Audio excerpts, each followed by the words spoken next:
Deus cuida de você? Amém. A paz do Senhor. A todos que também estão a nos acompanhar pela internet. A paz do Senhor Jesus. Estamos aqui hoje para louvar e engrandecer o nome do Senhor. Já oramos, já louvamos ao Senhor, adoramos a Ele. E Deus já falou conosco através dos louvores, através da oração. E agora o Senhor vai falar através da sua palavra. Amém? É interessante. Nós estamos, como os irmãos sabem, a ter pregações sobre a família às quarta-feira e hoje vamos estar novamente a falar sobre família. E o tema de hoje é como restaurar a paz em seu lar. Interessante, irmão, ser cristão não quer dizer que o lar está bem, né? Como eu já preguei aqui e temos pregado aqui, para você ter uma família abençoada, você tem que trabalhar o seu lar. Você tem que trabalhar o seu matrimônio, você tem que trabalhar no relacionamento e nas decisões que você toma dentro do seu lar. Você tem que trabalhar o seu temperamento. Você é uma transformação mesmo para restaurar a paz no lar, porque às vezes a paz no lar é perturbada por alguma coisa. Às vezes eu não gosto muitas vezes de uns crentes que acham assim, que diz, não, minha casa nunca teve confusão nenhuma, nunca teve, eu digo, então estava no céu mesmo esse pessoal aí. Porque às vezes não é. Tem os conflitos? Tem ou não tem? O fato de ser cristão, e tem muitas pessoas que eu mesmo não tenho problema nenhum com isso, de dizer, não, eu e Francine às vezes discutimos.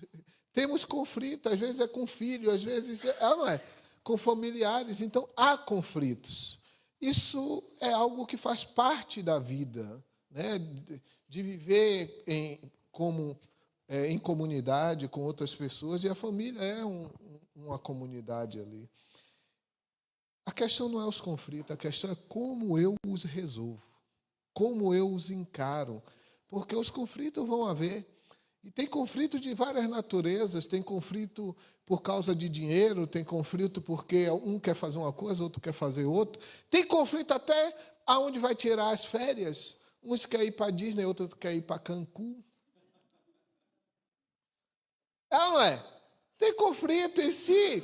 Às vezes, irmão, não tem nada para ter problema. Nada. A vida está toda boa, tem dinheiro, tem coisa, tem saúde.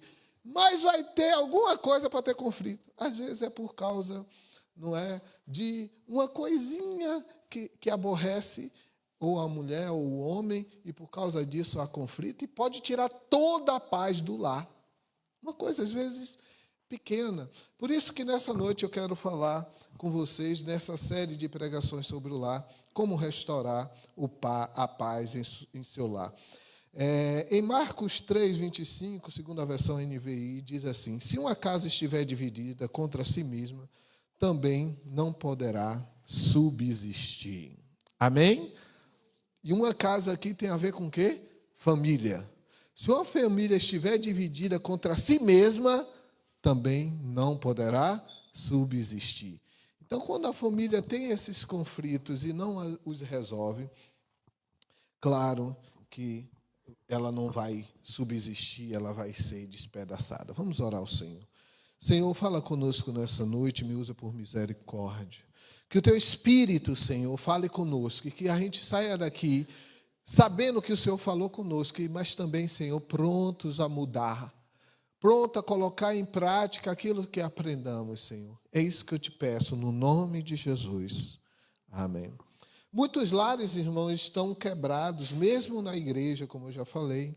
E fazer do lar um lugar melhor é necessário, às vezes, ter uma harmonia, restaurar a harmonia. E, às vezes, irmãos, tem crente que acha que o problema vai desaparecer. Irmãos, e às vezes acha assim, eu vou orar e o problema vai desaparecer. Você ora e o problema vai continuar lá, talvez escondido, camuflado. Você tem que encarar aquilo, você tem que conversar sobre aquilo como casal, como família, e você ora para Deus te dar sabedoria, te dar graça e dar poder para você resolver aquilo. Amém? Mas resolver é uma coisa que você tem que fazer. Você ora para que o outro cônjuge esteja aberto a ouvir você, mas também ora para que você saiba falar com ele e dê sabedoria. Mas quem tem que resolver é você. Somos nós, o casamento. No casamento temos que resolver. Às vezes os conflitos têm a ver com dinheiro, não é? Aqui tem os motivos mais comuns: dinheiro, sexo, filhos, comunicação e parentes.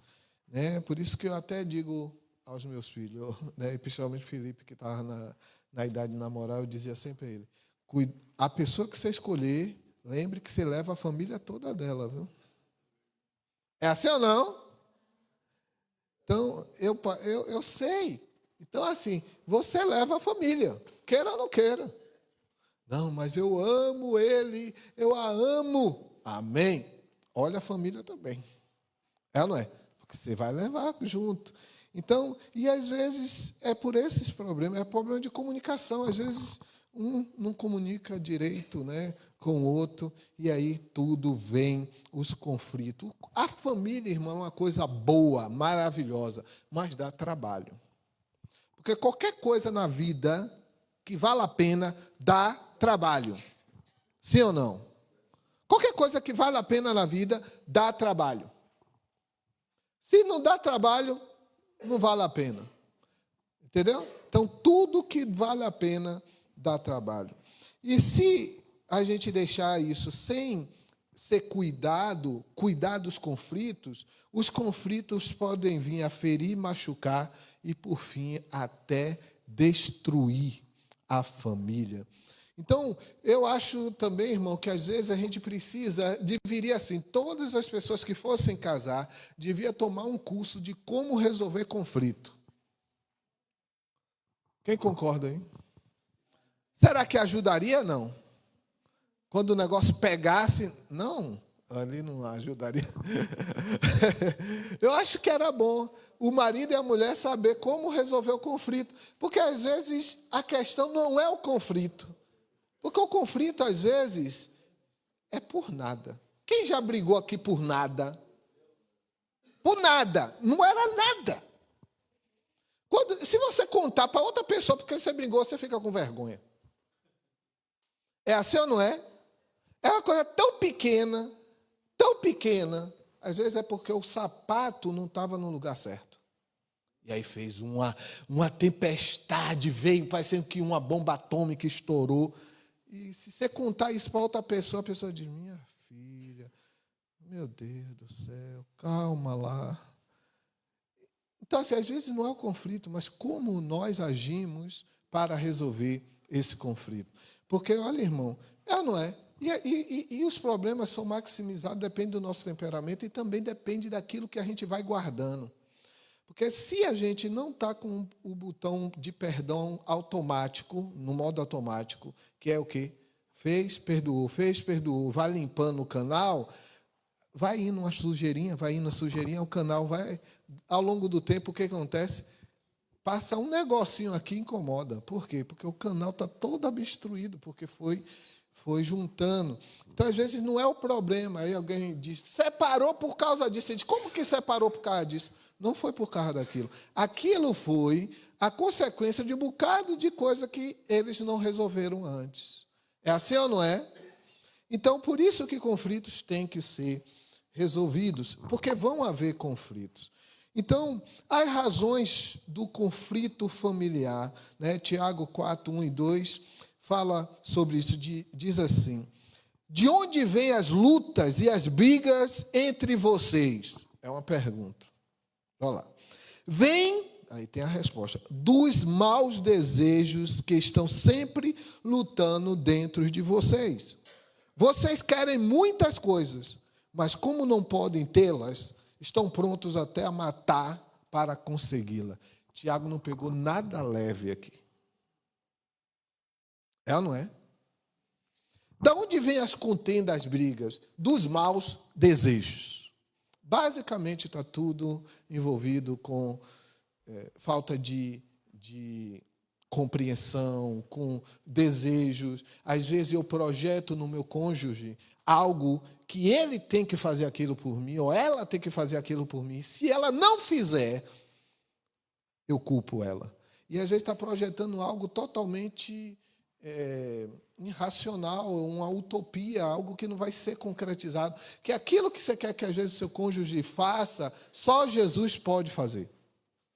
Então, se você joga essa expectativa sobre o seu esposo, sua esposa, você vai ter problema. Então, temos que tomar cuidado com os nossos desejos.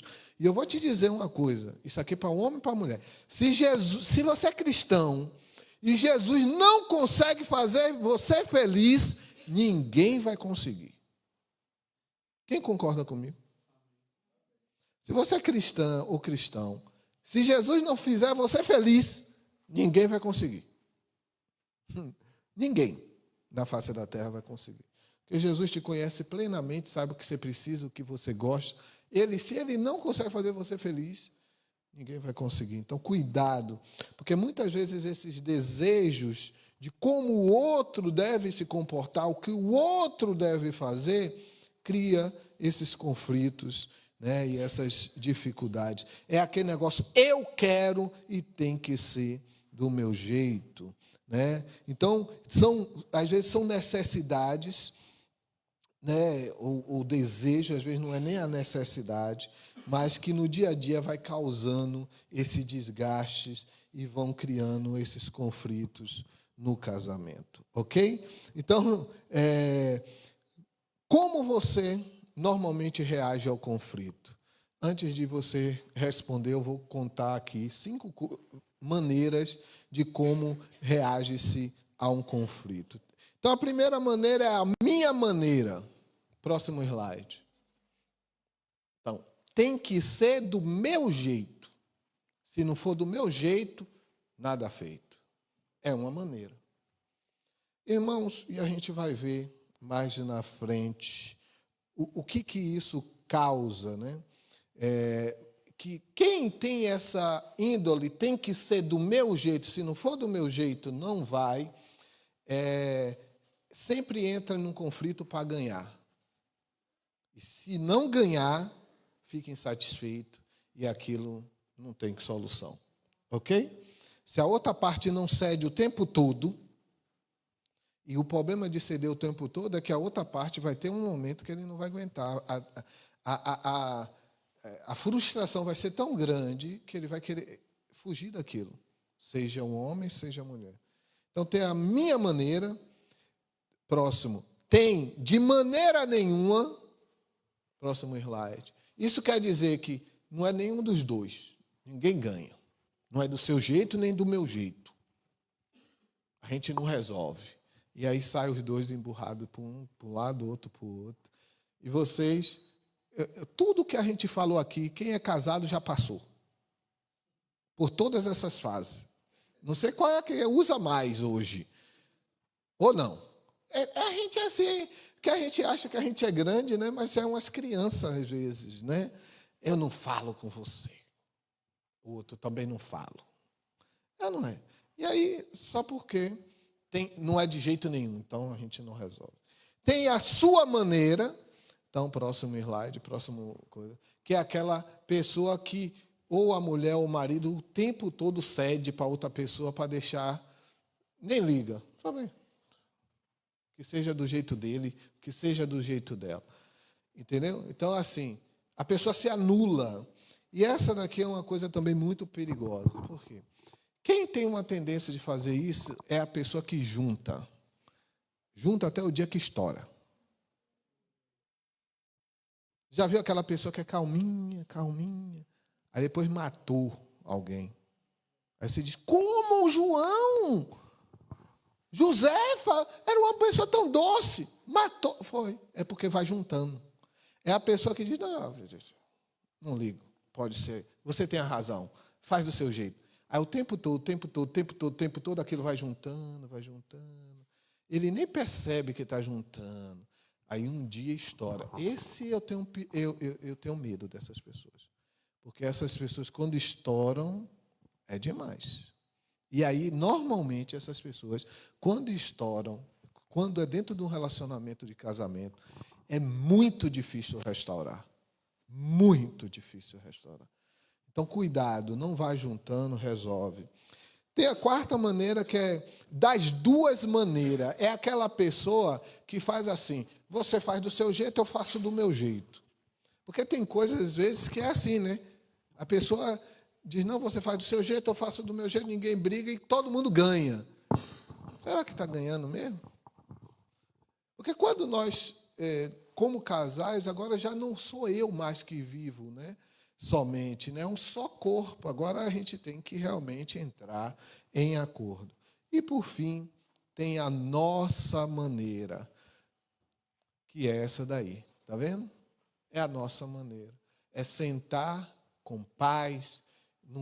Você não entra nessa para resolver o conflito no sentido eu tenho que estar certo. Irmão, e eu vou te dizer, olha, crente, cristão, que vai morar no céu, uma das coisas que perdeu no dia que aceitou Jesus, você sabe o que foi? Quem lembra o que perdeu? Perdeu os pecados, é bom, gostoso, mas perdeu a razão. Agora a gente não vive para ter razão, agora a gente vive para ganhar pessoas para Cristo e viver para Ele. Amém?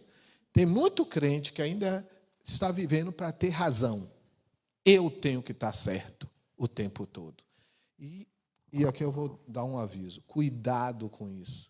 Porque, às vezes, só está escondendo uma insegurança. A pessoa não sabe quem é ainda. Então, ela ou ele precisa estar certo o tempo todo para se reafirmar. Vocês sabiam disso, né? Que muitas pessoas que não têm como... Não tem a capacidade de ceder, basicamente, muitas das questões eles têm problema de identidade. Eles não têm segurança de quem são. Então, se ele não está certo, é como se ele perdesse a identidade. Isso é muito complicado. Então, cuidado. Se você precisa ter o tempo todo razão, eu aconselho que você converse com alguém, porque isso tem a ver também com a questão da identidade. Ok? Não é seguro em si mesmo de quem é. Porque se eu ceder, vai me tirar o quê? Eu vou deixar de ser quem eu sou? Não vou deixar de ser quem eu sou. Mas tem muita gente que precisa disso porque tem que se reafirmar como pessoa. Então, tem esses 5 jeitos aí de resolver. Como está o seu relacionamento hoje? Qual é a estratégia que... Normalmente, a maneira que você trata das 5 quando tem um conflito. Não responda aqui, não levanta. Irmão, eu quero dizer que a minha é 3. Mas pense aí e depois você vê. Mas a forma certa é a 5ª forma, que é senta, não é a questão de tem que ser do seu jeito, não tem que ser do meu jeito, tem que ser do nosso jeito. O que é que é? E é muito interessante aqui.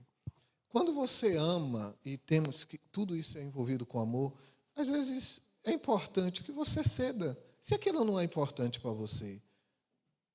Por exemplo, tem muita coisa que sinceramente, não faz diferença nenhuma para mim. Então, eu prefiro ceder do que não tem que ser do meu jeito, porque foi eu que pensei isso, foi que não vai ajudar em nada. Então, é sentar, conversar. E outra coisa, é para conversar, não é para acusar, e nem para brigar, nem para fazer confusão, é para sentar para conversar. O que é que você acha? E falar e ouvir. Ok? Quando a pessoa entra nessa questão da nossa maneira, a questão é, vamos fazer o melhor para nós dois. Ok? Para o casamento. E, por fim, como é que nós resolvemos os conflitos? Então, eu vou falar 7 coisas rapidamente que podemos fazer e temos que ter em mente quando resolvemos conflito no relacionamento. Primeiro, eu quero lembrar que você é um cristão. Amém? Um cristão segue quem? Entregou sua vida a... Então, assim, se o seu lar não estiver em paz, era uma coisa que você devia se preocupar. Porque Cristo é o príncipe do quê? Se não está com paz, você devia se preocupar. E aí fazer o quê? Trabalhar nisso. Ah, irmão Manuel, mas o meu temperamento é assim. Trabalhe o temperamento. Ah, mas é porque ele é assim. Então vamos ver o que é que está acontecendo. Mas tenta resolver. Não assume uma posição só de acusação, só de não tem jeito. Não, vamos sentar, vamos conversar. Como cristão, então Jesus, em Efésios 2:19, pela sua morte na cruz, Cristo destruiu o ódio. Então, cristão não odeia. Não odeia o seu cônjuge também, seu marido, sua esposa. Então, temos que tomar muito cuidado, porque sentimentos são muito voláteis, né? Assim, falando sério, quem já acordou amando a pessoa que está do seu lado? Dormiu odiando ele ou ela? Porque durante o dia aconteceu alguma coisa. Acontece isso ou não acontece? Você muda, porque sentimento é assim. Aí daqui a pouco está lá com raiva, daqui a pouco está todo calminho. Não é assim o sentimento? Varia. Então, nós temos que, como cristão, saber, eu não posso odiar e eu não posso ficar com raiva o tempo todo daquela pessoa que eu escolhi que vai passar a vida ao meu lado. Segundo, converse com Deus sobre o conflito. Antes de você falar com todo mundo, fale com quem? A melhor coisa que você pode fazer é falar com Deus. Se você sabia que tem um sentido terapêutico quando você começa a falar com Deus os seus problemas? Você sabia disso, né? Psicologicamente, é como se você estivesse falando com um psicólogo. Quando alguém vai no psicólogo, já viu isso? Ou senão, quem já passou por isso aqui? Um amigo chama você para conversar e diz, João, eu quero falar com você. Aí você vai, toma um café e ele fala, 1 hora falando. No final ele diz, obrigado. Você não falou uma palavra. É assim que acontece ou não é, muitas vezes? Porque a pessoa precisa o quê? Desabafar, tirar de dentro aquilo. E a oração tem esse sentido também. Você está falando com Deus, Deus está te ouvindo, mas você também está o quê? Tirando de dentro de você aqueles sentimentos.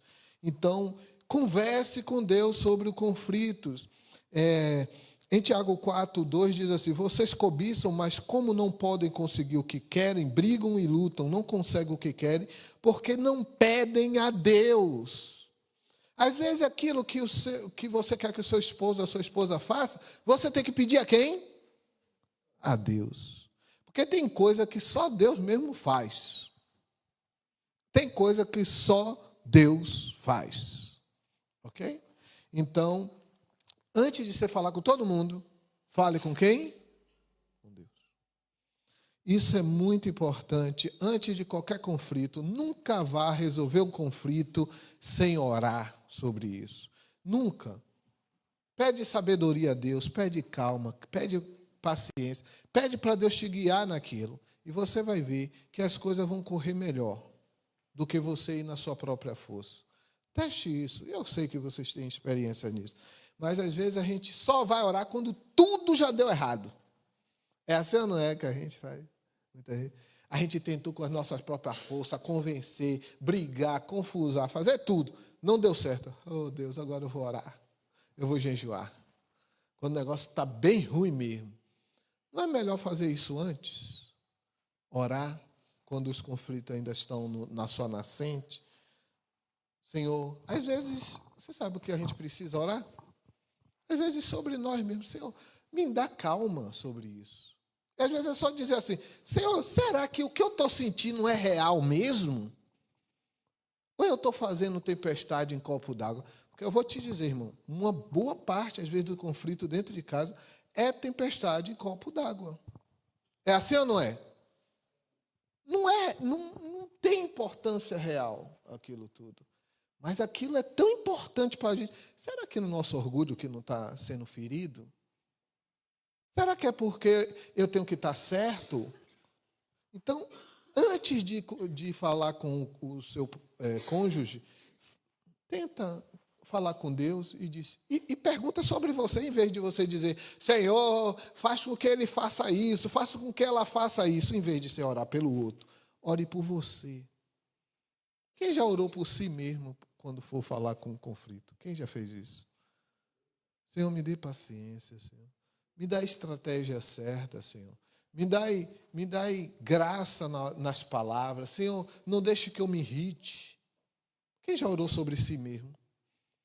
Às vezes a gente comete o erro porque a gente não orou antes de ir ver e resolver o conflito. Terceiro, analise onde está a raiz do conflito. Irmão, às vezes o conflito está aqui, ó.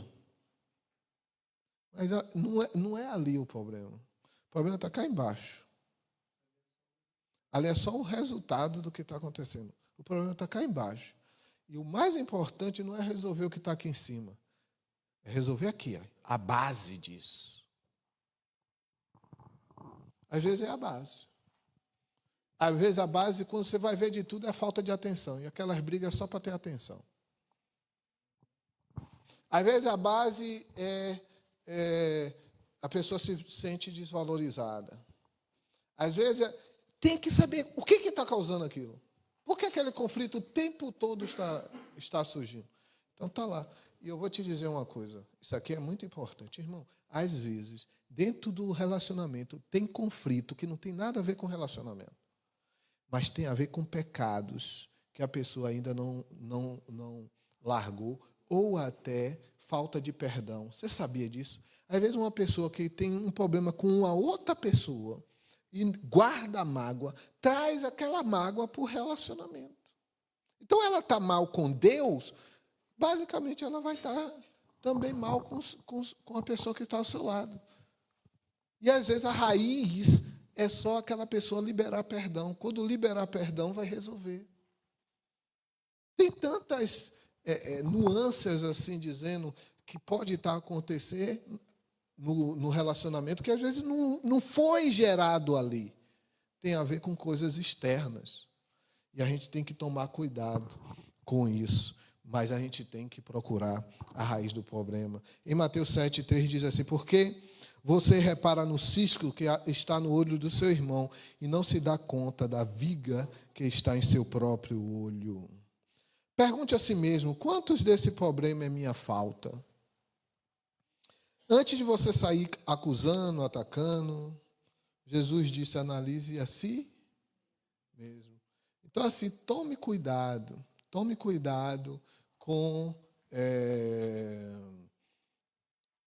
sempre estar jogando a coisa no outro. Porque você é assim, porque você, essas acusações, irmãos, não contribui para nada. Então, tome cuidado, porque às vezes você está procurando um defeito no outro e não consegue enxergar também os seus. No relacionamento, todos os dois têm coisas boas e menos boas. No relacionamento, tem coisas que você tem que se ajustar a ela e ela tem que ajustar a você. Sim ou não? E tem coisas que eu faço que é muito ruim, que Francine não gosta. E eu tenho 25 anos que a gente está junto e eu continuo fazendo. Porque eu sou teimoso mesmo. Mas é porque, o que eu estou dizendo, eu sou um ser humano, tem coisa que eu aprendi que vai levar tempo para desaprender. E a mesma coisa é ela. Então, com o tempo, a gente aprende a relevar essas coisas, que às vezes é basicamente só a gente estar dando importância demais a uma coisa desnecessária, de uma forma geral. Né? Então, a gente tem que tomar cuidado para não ficar gerando conflitos desnecessários no lar e trazendo uma tensão no lar desnecessária. A Bíblia diz assim, em 1 João 1,8, se dissermos que não temos pecados, enganamos a nós mesmos e a sua verdade não está em nós. Irmão, você é um pecador. Você é irmã, você é uma pecadora. Salvo pela graça de Deus, mas continua pecando. Não quer, mas continua. A nossa carne é assim, só que cada dia a gente tem que ser transformado à semelhança de Cristo. Isso quer dizer, eu estava vindo para cá e eu estava a perceber algumas coisas. Quando a Bíblia fala alguma coisa para mim, a minha intenção sempre é seguir. O meu corpo, às vezes, não quer fazer, mas eu reconheço, aquilo tem que ser feito. Vou dar um exemplo. Quando a Bíblia diz assim, maridos, amai a sua esposa como Cristo amou a igreja. Meu irmão, me tremo todinho, porque é difícil. E ainda diz assim, né? E a si mesmo se entregou por ela. É uma coisa muito difícil fazer isso. Você só faz isso com o poder do Espírito Santo. Ame sua esposa como Cristo. Você está vendo a comparação? O que é que Cristo fez pela igreja? Morreu. Jesus, o que está sendo dito aí? Morra pela sua esposa. É difícil ou não é? Porque você tem o eu. Isso é difícil de fazer. Mas eu sei que está escrito, eu sei que eu tenho que fazer, mesmo que às vezes eu não consiga fazer do jeito que deve ser feito. Mas eu compreendo, me submeto que isso é uma verdade. O pior não é isso. Isso está dentro da normalidade de ser um cristão. O pior é quando a pessoa lê certas coisas na Bíblia e toma uma atitude rebelde contra o que está escrito. Vou dar um exemplo. Essa mesma passagem eu poderia dizer, como assim? Eu também. Por que a mulher? Cadê meus direitos? Por que a mulher também não faz isso de morrer pelo marido? Por que a Bíblia manda só o homem? Você entende? Aí, se eu começo com isso, eu estou tomando uma atitude de quê? Rebeldia contra a palavra. E, infelizmente, tem uns crentes que entram em rebeldia contra a palavra. Por exemplo, a Bíblia diz uma coisa que também é difícil para a mulher fazer. Diz assim, mulher, seja submissa em tudo ao seu marido. Eita, coisa difícil, hein? É difícil ou não é, irmão? Quem é fácil aqui fazer isso? Mas vai pedir para morrer, né? Quem acha que isso é fácil? Gente da internet, ninguém. Quem acha que é fácil? Os homens, levante a mão. Só quem sabe que é fácil é os homens, né? Mas é difícil ou não é? Aí tem duas atitudes que eu posso ter. Eu sei que é difícil e eu posso dizer, ok, está escrito, então eu tenho que entender o que isso significa de verdade para eu poder praticar. Sim ou não? Sim. Mesmo sendo difícil, eu me submeto a isso porque a palavra diz e é o melhor. Pronto. Agora, tem pessoas que não dizem, como assim se submeter? Aí é uma atitude de rebeldia. Todas as pessoas que têm uma atitude de rebeldia contra a palavra, seja qual parte da palavra seja, vai ter problemas com Deus. Ok? Isso é muito sério. Eu posso até não fazer, mas tento. Ok? Mas uma atitude de rebeldia contra a palavra vai ter problemas com Deus. Porque a palavra é o próprio Deus, é o próprio Cristo. Então, tenha muito cuidado com qualquer tipo de atitude de rebeldia contra a palavra de Deus. Quarto, conversas de paz. Tenha conversas de paz, irmãos. De sentar e dizer o que é que está a acontecer. Às vezes até comendo, tendo um jantar, um almoço. O que está a acontecer? E ter uma conversa. Olha, está acontecendo isso, eu não gosto disso, aconteceu isso. Aí você diz, me perdoe, não foi minha intenção, a outra parte também, aceito o perdão. E conversas.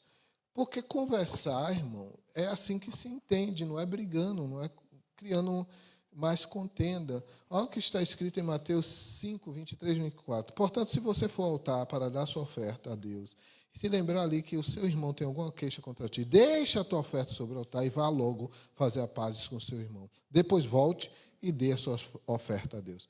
Para você ter ideia, essa questão de estar no matrimônio com problemas e sem resolver e não querendo resolver, impede a sua adoração. Porque aqui a oferta tem um sentido de quê? Trazer o mais importante e o melhor para Deus. E Deus está dizendo, não dê. Deixa sobre o altar. Faça o que é importante primeiro. Se reconcilie com aquela pessoa e venha e adore a Deus direito. Agora imagine um lar, e isso acontece às vezes na igreja, que o lar está todo destruído, mas a pessoa na igreja parece que está, mesmo assim, é quase um anjo, né?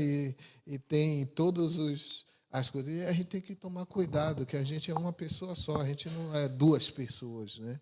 A gente não tem dupla personalidade, né? Isso é uma doença. Ter várias personalidades dentro de si é uma doença, né, psicológica. Então, a gente somos só uma pessoa. Então, do jeito que a gente é em casa, a gente é na igreja. Então, o nosso lar tem que ser uma bênção.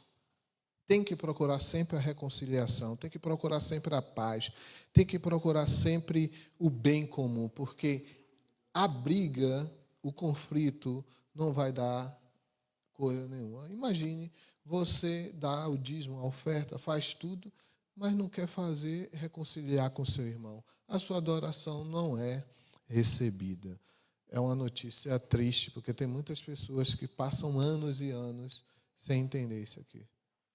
É muito importante para Deus aceitar a sua oferta, você estar em paz no seu lar e também estar em paz com as pessoas que estão à sua volta. Ok? Então, nessa conversa de paz, o meu conselho é: escolha o momento certo. Tem hora que não é momento para conversar. Deixa a poeira baixar um pouquinho, às vezes. Deixa acalmar as coisas. Ou, senão, às vezes, tem que conversar logo também, para a pessoa não... Então, tome cuidado com o momento certo, e a oração vai te dar essa direção. Escolha o lugar certo. Não é na frente das pessoas que devem fazer isso. Ore antes da conversa, como eu já disse. Venha com atitude positiva, de querer resolver. A conversa não é mostrar ao outro que ele está errado. Se você vai com a atitude de mostrar ao outro que ele está errado, irmão, uma conversa, e aqui na igreja eu falei sobre isso, quando a gente começou a questão da liderança. Quem lembra isso? Nós aqui não estamos procurando, se alguma coisa não foi feita, quem lembra disso? Se alguma coisa não foi feita com os diáconos, com quem precisava dos ministérios, a gente não está aqui para encontrar quem foi o culpado. A gente entra e resolve. É assim ou não foi o que foi dito? Porque achar quem é o culpado vai resolver o quê? Não resolve nada. Então a gente entra e resolve, e depois a gente entra para dizer, bora isso aqui, por que está acontecendo isso? E a gente vai, mas às vezes a gente entra em uma conversa só para mostrar ao outro que o outro está errado. Me explique, isso resolve o quê? Isso basicamente tem a ver com orgulho, né? Eu tenho que estar certo. Então, basicamente, é o meu orgulho ou a minha falta de identidade, porque eu tenho que me reafirmar, e a gente tem que tomar muito cuidado. Eu tenho que ir para uma conversa com atitude positiva de dizer: quem está certo, quem está errado, não importa. O importante é a gente resolver isso aqui. Ok? Então, uma atitude positiva, e trabalhe na resolução do problema, não no problema. Porque isso aqui também, eu já preguei sobre isso aqui, como a nossa mente funciona. Quer ver, irmão? Tem gente que só vê problema, porque a mente procura problema. Você sabia disso? Que nossa mente é programada, dependendo da nossa educação, do lugar onde a gente viveu, da família, a ou procurar solução ou procurar problema. Aquela pessoa que procura problema é aquela pessoa que tudo vê algo errado. Tem gente assim ou não? Ele entra aqui e diz: por que aquilo ali não está pintado? Quem procura a solução é: olha, aqui está faltando pintar, eu acho que eu vou falar com o irmão, eu vou me voluntariar para resolver aquilo ali. Então, tem a mesma situação, mas a mente que procura o problema, ela procura normalmente acusar alguém que não fez, e na mente dela ela resolveu o problema. Você já percebeu isso? Que quem tem uma mente que procura problema, ela vê um problema, ela fala pelo problema, e mentalmente é como se já está. O meu trabalho acabou. Quem resolve o problema, não. Ele vê a situação e diz, como é que eu posso ajudar nisso? E aí ele age, né, para que aquilo seja resolvido. Então, entre num conflito querendo a resolução do conflito e foque na resolução, não no problema. Porque se você ficar focado no problema o tempo todo, o que é que vai acontecer? Aquilo cresce, cresce, cresce, cresce e não adianta muito. Quer ver? Eu vou dar um exemplo. Quem já se envolveu aqui, e se a gente vive em comunidade, em disse-me-disse? Alguém disse que fulano disse, que Beltrano disse, que falou de você. Quem já passou por isso aí? Vamos lá. Como é que a gente resolve isso? Fulano disse, que Beltrano disse, que... Se eu entrar numa questão dessa dizendo, quem foi que te disse? Foi Maria. Aí eu vou para Maria. Quem te disse, Maria? Foi Josefa. No final, eles vão dizer, foi o diabo. Provavelmente. Ninguém é culpado. É ou não é? Ninguém é culpado. Ninguém vai dizer, não, foi eu mesmo. É difícil. Então, qual é a melhor solução? Irmão, deixa quieto isso aí. Acabou, perdoou, resolveu. Por isso que eu, irmão, você já percebeu assim, quando eu penso... E, às vezes, na comunidade, em uma igreja, há conflitos. Joana com Josefa falou e não sei o quê, porque uma disse assim, outro disse assim. Quando vem essas conversas para mim, a única coisa que eu quero é saber o que aconteceu depois. Mas elas depois conversaram. Eu não chamo mais, eu não falo nada mais. Você já viu eu chamando para falar alguma coisa? Por que eu não falo? Por que eu não falo? Porque já resolveu, irmão. Perdoou?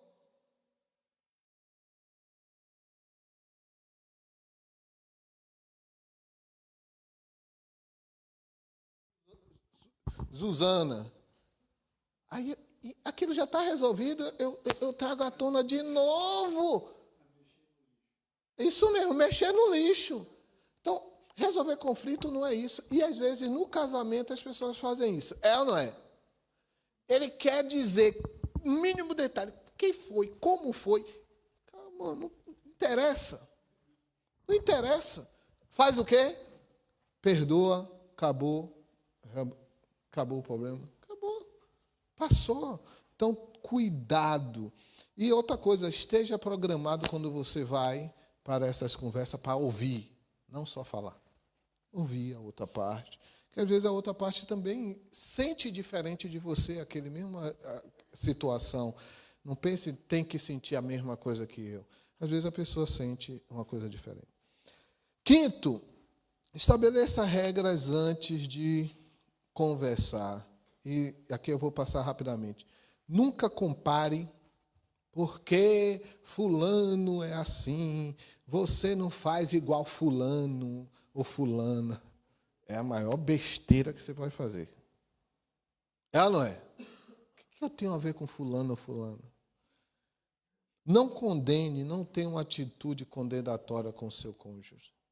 Não comande, tem que ser assim, você tem que fazer do meu jeito. Nunca confronte com sendo áspero, né?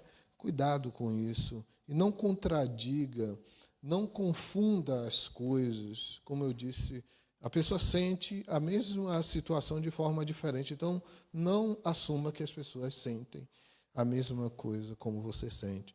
E ataque o problema, não o outro. Isso que é importante. Você tem que atacar o problema. Esse é o conflito, eu ataco o conflito, não aquela outra pessoa que está no conflito comigo. Busca aconselhamento com pessoas de Deus. E aqui é importante, irmão, tem conflito no casamento que precisa de aconselhamento. Às vezes a pessoa, e graças a Deus essa igreja não é uma igreja que finge uma espiritualidade exacerbada. Não, é só vitória. Não, a gente mostra que a gente é pecador mesmo.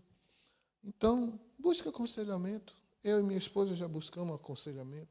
Porque todo mundo precisa de aconselhamento. E, às vezes, você, com a palavra de uma outra pessoa que tem mais experiência, que já passou por aquilo, às vezes, esse turbilhão que a pessoa está passando, às vezes, não é nada. Aí vai ver que que é pouca coisa. Então, rapidamente, o homem vaidoso não gosta de quem o corrige. Ele nunca pede conselho aos sábios. Provérbio 15, 12. E Provérbios 15, 32 diz assim: quem rejeita conselho prejudica a si mesmo, mas quem aceita a correção fica mais sábio. Então, procure aconselhamento para o seu casamento. E sétimo e último, nunca desista do seu casamento. O seu casamento é seu casamento. Claro, irmão, tem hora que um dos cônjuges realmente chega a uma situação que ele diz não quero, ou ela não quero. E aí o que é que vai acontecer? Você pode orar, você pode esperar, mas Deus não vai forçar nada a ninguém. Amém? Isso é muito importante saber. Tem uma hora que a outra parte está tão irredutível que Deus não pode forçar nada a ninguém. Deus pode mostrar, Deus pode criar situações, mas não pode forçar. Não pode. Então, eu oro, eu espero, mas também eu posso dizer, Senhor, entre com providência e me mostre o que eu devo fazer. E Deus vai mostrar a você o que você deve fazer. Mas se vocês estão juntos, estão a passar por uma dificuldade, né, um conflito, não desista. Porque às vezes a pessoa fica na falsa ideia de que se eu desistir, tudo vai se resolver. E não vai. Às vezes o conflito até aumenta quando você se separa. Então, cuidado, não desista do seu casamento. E, por final, eu quero dizer o seguinte: você vai se comprometer em fazer sua parte em restaurar a harmonia do lar? Cada um, tanto a mulher como o homem, tem que fazer a sua parte. Amém? Vamos orar. Senhor, obrigado pela tua palavra, Senhor, que é viva e eficaz e mais penetrante do que espada alguma de dois gumes. Obrigado pela tua palavra, que possamos viver em nosso lar em paz, em harmonia, em amor, em graça. Nos dê sabedoria de como tratar, Senhor, a nossa esposa, os nossos esposos. E, Senhor, nos ensina realmente, meu Deus amado, ter um lar que a tua paz reine, que a tua harmonia reine, que seja um exemplo para os filhos, para os vizinhos, para a igreja, para as pessoas que estão à nossa volta, Senhor. Nos faz, Senhor, praticantes, Senhor, cada vez mais da tua palavra e não só ouvintes. É isso que eu te peço, Senhor, em o nome de Jesus. Amém. Irmãos, vamos ter agora o nosso momento de dízimo e oferta. Está aí, né? E vamos louvar o Senhor, o pessoal da internet, que Deus abençoe.